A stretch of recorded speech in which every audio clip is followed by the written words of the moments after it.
Je voudrais vous parler aujourd'hui et des familles recomposées et des familles monoparentales.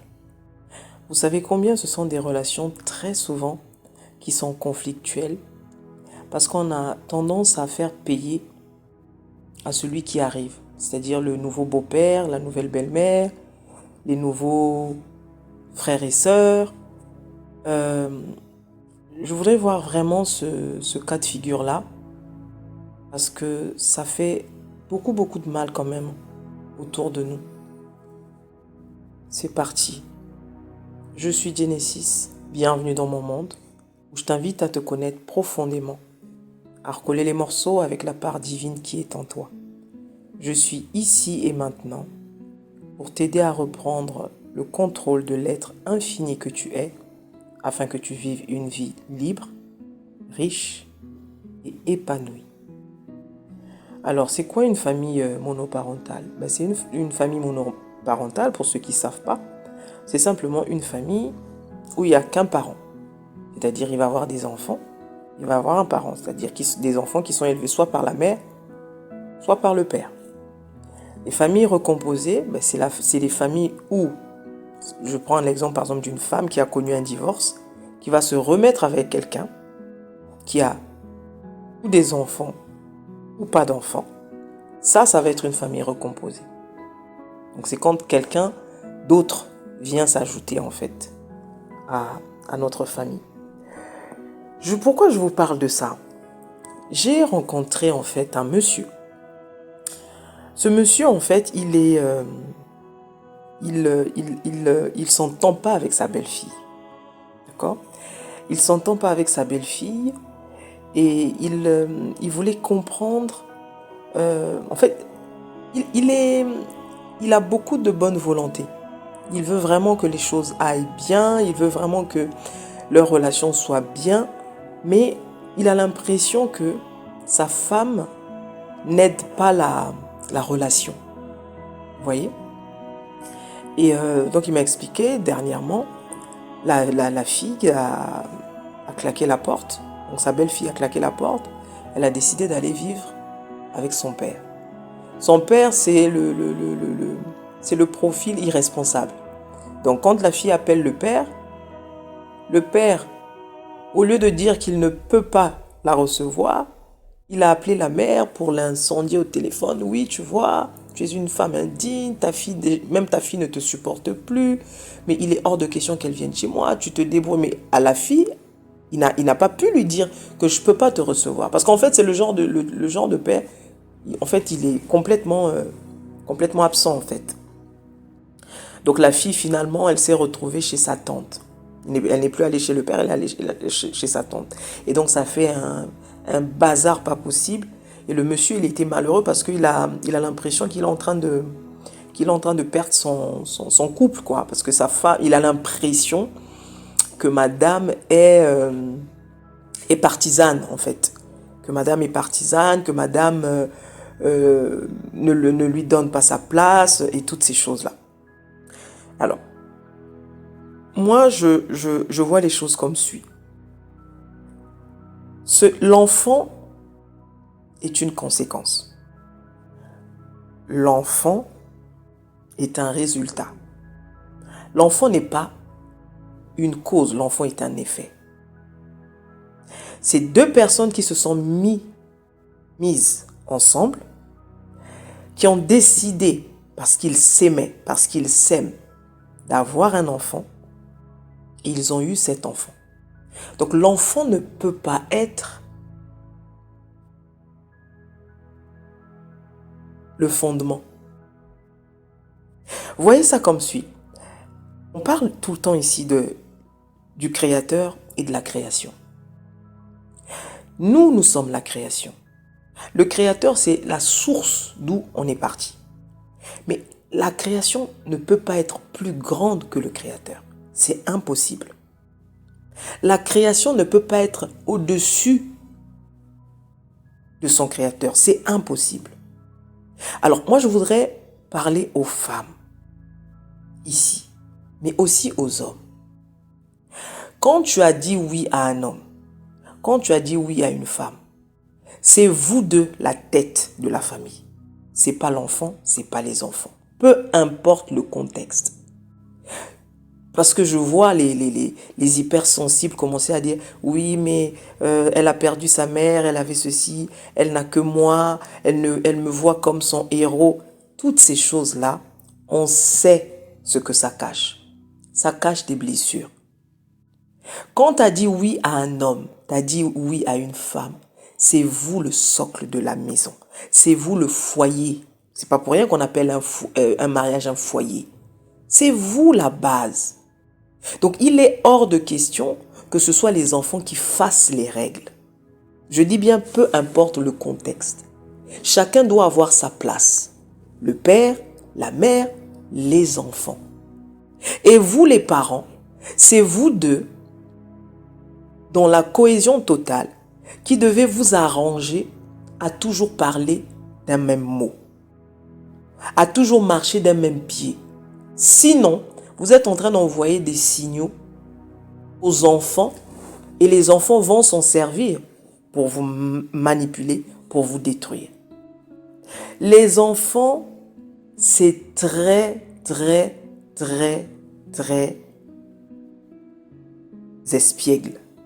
Moi, je le dis toujours. Les enfants, il faut faire attention. Quand on regarde la situation qu'avec les yeux, avec les émotions, avec le côté un petit peu maternel, on passe à côté de l'essentiel. Les enfants doivent savoir, ça c'est papa, ça c'est maman. Les enfants doivent savoir, ça c'est mon beau-père, ça c'est ma belle-mère. De la même manière que je respecte mon père, je dois donner le même respect à sa femme. Parce que ce que je suis en train de faire à cette belle-mère, si jamais je la traite mal, si ma mère était à la place de cette dame, est-ce que moi, ça me plairait de voir ma mère comme ça souffrir? Vous voyez? On se pose, on regarde qu'à soi, mais on ne va pas plus loin. Je prends l'exemple ici des hommes.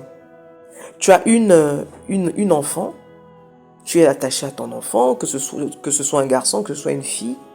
Mais souvent, les hommes vont être attachés, ils vont être attachés souvent à leur fille. Ça, c'est depuis la nuit des temps, c'est comme ça. Les garçons vont être attachés à leur mère, les filles vont être attachées à leur père. Mais il faut que ce soit fait toujours dans l'équilibre, il faut que ce soit fait dans l'amour, il faut que ce soit fait toujours, pas au détriment des uns et des autres.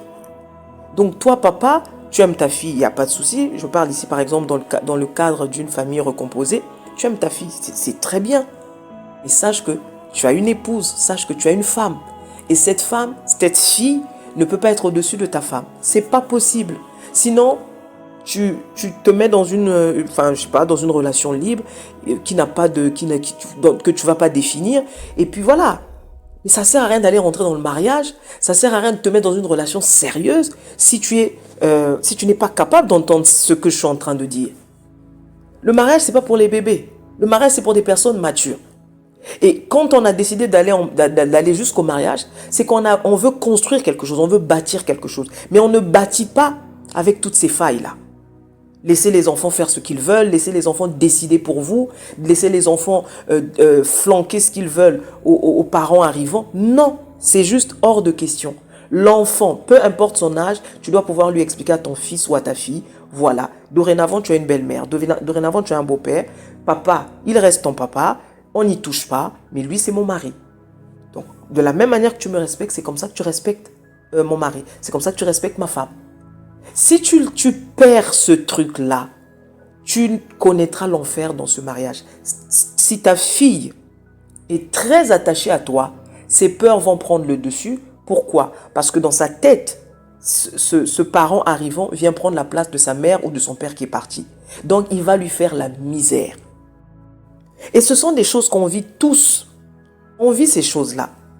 Mais il faut que ce soit dénoncé. Ce n'est pas normal. Je répète ici. La relation, ce n'est pas l'enfant qui fait le couple. C'est papa et maman.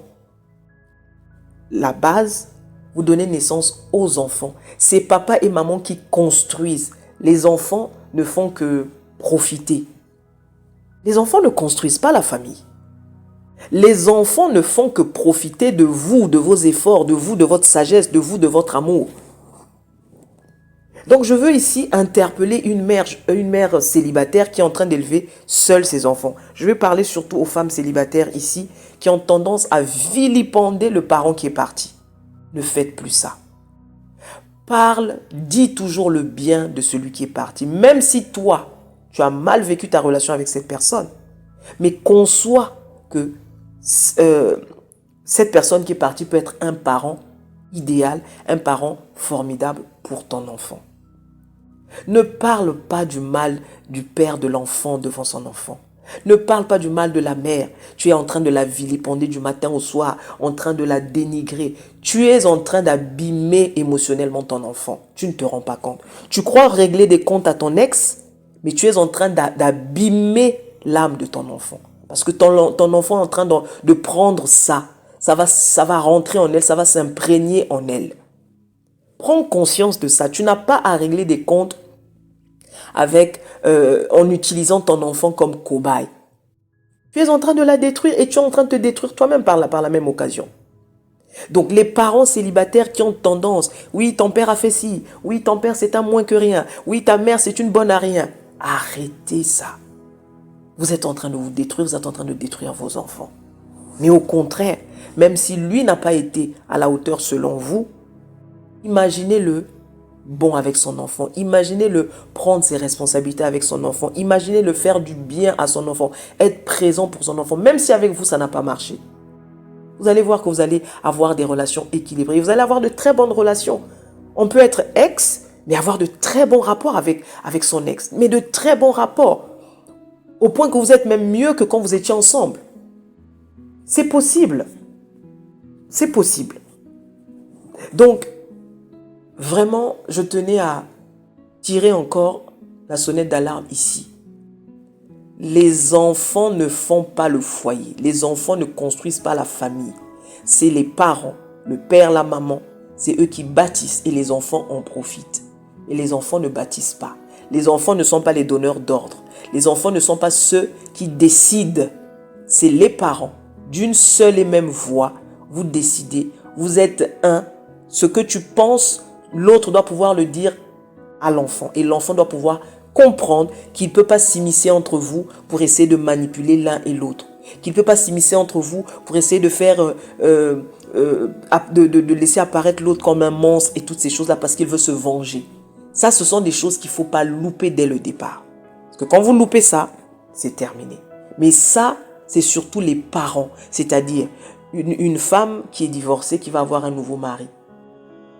Quand ta fille va commencer, par exemple, tu as une fille que tu as eue avec ton ex-mari. Elle arrive, elle commence à te parler du mal de son beau-père. Oui, donc il y a une façon de la recadrer. Tu dois la recadrer. Il y a des mots que tu ne dois pas tolérer. Il y a des choses que tu ne dois pas permettre. Une fois que tu l'as permis, tu as donné le go à l'enfant de continuer de le faire et elle va aller encore plus loin. Dans les deux sens, hein, ici je parle. Donc c'est à toi de savoir réguler tout ça. C'est à toi le parent de savoir réguler tout ça. Il y a des parents aujourd'hui, ils vont s'asseoir avec leur enfant et ils sont là en train de parler du mal de l'autre parent. Mais qu'est-ce que vous pensez que vous êtes en train de faire? Donc toi papa, tu es là assise avec ta fille en train de parler de ta femme avec ta fille. Et tu crois que cette femme-là, elle sera respectée? Tu crois que ce monsieur-là sera respecté, sera honoré par ta fille ou par ton fils? C'est toi qui annonce la cadence ici.